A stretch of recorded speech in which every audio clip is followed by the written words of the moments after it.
Trump ending the week with a lot of problems. Some say he hasn't made America great again. Maybe he's made Iran great again with their leverage over the strait. And now he's making oil companies great again. Big oil, we can report tonight, now formally raking in the expected record profits, all because of the Iran war. Exxon making $14 billion during the second quarter. That is double the same period last year. Chevron, $12 billion. That is up over 300%.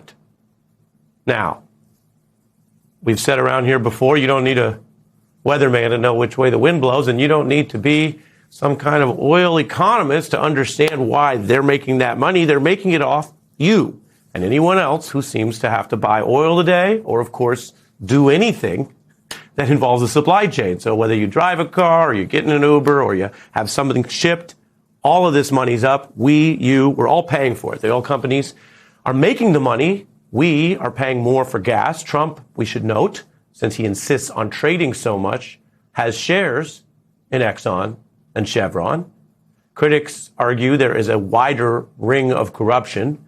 Rupert Murdoch's Wall Street Journal, with an expose today, reporting on what many see as Donald Trump's sort of shakedown of American business, what you see in a kleptocracy or sometimes in socialist countries where the government has too much control of the markets. The Journal reports that Trump is fixated on taking money from America's top companies, not through democracy where you might tax them in a normal way or have Congress and the American public involved, but rather he just wants to pull up about $800 million by shaking them down.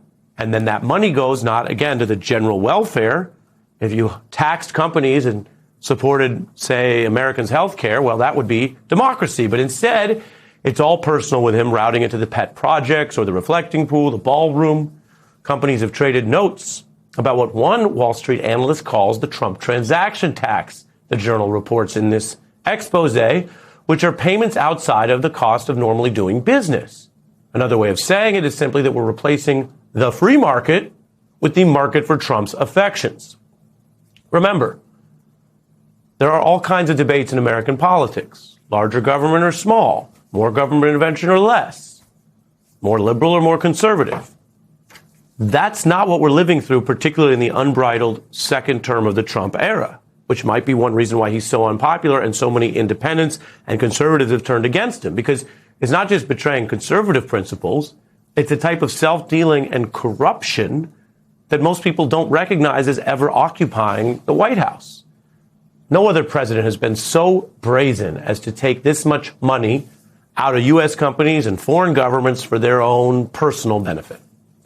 And then we have the petty projects that, again, as people pay higher gas prices, just sort of undercut his credibility. $5 million to wrap Washington statues in gold leaf, while Americans pay these higher gas prices and higher inflationary prices. And then we get this kind of advice from Trump officials. Most of the cheap cuts of meat are very inexpensive. If you buy a porterhouse steak or a steak, it is gonna set you back. You can buy liver or the cheaper cuts of steak that are very, very affordable. We once had let them eat cake. Now we have let them eat liver. Come on. Now, you can say, well, that's RFK Jr. and he does what he does, but there is a wider problem for Trump and a Republican Party running against these headwinds. One Republican is on the Senate floor saying Social Security is a scam. Not exactly the message you want in a midterm race in Florida, I can tell you that. Trump officials have changed rules that raise drug prices on seniors. The uninsured crisis rolls on. We were covering that earlier this week. There aren't always video headline sort of ways to show the story, but the GOP cuts to health care are pushing people off insurance and putting more people in emergency rooms. The safety net undercut. The price of gas up. And the only people who seem to be looking around and saying, yeah, this sounds good, more of this, are people in Trump's family and inner circle who are corruptly benefiting, and apparently those oil executives who make a lot of money off you paying higher gas prices. Not every story is this simple, but this one is. if you ain't an oil executive or a Trump family member, I'm not sure that you would look at the last few months as anything you want more of. And that's why Republicans are so panicked about these midterms. I want to bring in, as promised, legendary Democratic strategist James Carville. James, your view on this framework going into what are now midterms in 95 days. I like your introduction. This is 31 July, last day of July. Let's take the plane another 10,000 feet. This is the truth. We have lost a war. We lost a war to a third-wave power. Get over it. Right now, our debt to GDP ratio, I think, is higher than it was in 1946, after we actually won a war, right? And then today in the Wall Street Journal, which you alluded to very justifiably and very perceptively, a woman by the name of O'Rourke, Meredith O'Rourke, is the president's fundraiser, and she says, she calls donors that have met with the president and says, the president wants this money now, pay up. And it goes between $5 and $50 million. That's the staggering level of debt, defeat, and corruption that the United States of America at the end of July in 2026 is facing. And I got to tell you, I am not impressed by the response of a lot of people in the Democratic Party. We're having a race in Michigan, or this year we're talking about Palestinian self-determination. We're having a race in Wisconsin, we're talking about whether we should tax Harley Davidson 17%. We're not meeting the moment. The Democratic Party, this country is in grave peril, and in my opinion, the Democratic Party is not meeting the moment. Now, people will say, well, you got to have a presidential candidate. My hope and my prayers, anybody, any Democrat out there thinking, run for president, you have something to offer, for God's sakes, run. Run, offer something. Because we got nothing but problems. We're getting stupid talking points about a war that's going on for 5,000 years and not likely to get solved between now and Election Day. But right now, I think your opening was good. I think the state of the country is even more perilous than you even let on to be. All right. Well, you've given us, James, two roads. The road to the Democratic Party intramural debate, of which you were always a proud, unafraid warrior, and the economy. I'm going to start with the economy and then come back to the other one. But the Wall Street Journal calls it a tepid Trump economy. Seth Meyers, where you look at whether Trump's become a punchline, saying this. He said he would make America affordable. He would do it on day one. At a rally this week, he reflected on that promise. Let's hear how things are going. You know, they have this term, so here I am. I'm one day in office, and the fake news goes, affordability, affordability. I said, what's affordability? What's that all about? What do you mean, what's affordability? You're the one who said it. You said we were going to make America affordable again. Affordability is the noun form of the adjective affordable, you dropout. James. So if I were putting my Democratic talking points in order, I would say, well, sir, you said during the campaign you would get prices down from day one.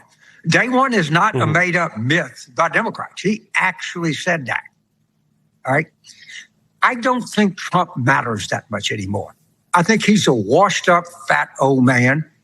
I think he's going to, in spite of everything that Democrats are doing, he's going to have a massive loss in November. And I've said this repeatedly, I think he's going to walk away. I don't think he's capable of leading this country. I don't think he has the energy. I don't think he has the intellect. What does walk away mean? Are you trolling? Now you're trolling. You think he's going to quit? Yes. Walk away, Renee. You too young to remember that song, but it was a great song. I had a girlfriend in high school named Renee. I love the song Walk Away, Renee. He is going to walk away. He is not skilled enough. He is not tough enough. He is not going to be able to deal with the massive defeat he's coming his way. And we need to be less obsessed with Trump and more obsessed with how do we get out of this horrific mess we're in. And we're not going to get out by solving the Israeli-Palestinian Mideast. That's not going to happen. We're not going to get out. Let's go there. You said, the Iran war is 6 months, which is a lot longer than Trump said it would be. The Mideast conflict over religion, geography. There are fights between different sects of Islam. There's fights between different sects of the Jewish religion. There's what's going on in Israel. There's Netanyahu. You're saying that you think the Democratic Party what? I mean, it can advocate for human rights. You're saying it's getting too sidelined on that when there's bigger proverbial fish to fry. Right now, the United States needs to reestablish the fact that it is a prosperous, powerful nation, of which it is neither right now. And if we want to play a role in the Middle East and help people, we can't do this by being the feeble, flaccid country that we are today. And until we come to grips with that, no one's going to pay any attention to us. They don't pay attention to us right now. They don't care. The Iranians, who by any stretch of imagination is maybe a second and a half, third-rate power. The United States is the first-rate power on steroids. Israel is almost a first-rate power. They're beating the tar out of us.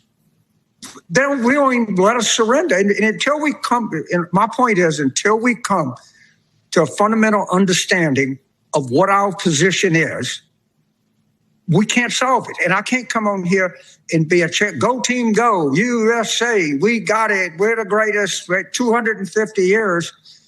And I just hate to say this, all right, but we're in a ditch right now. And we got to recognize that, and we got to pull out of it. I really mean that. I'll get in trouble, but I don't care.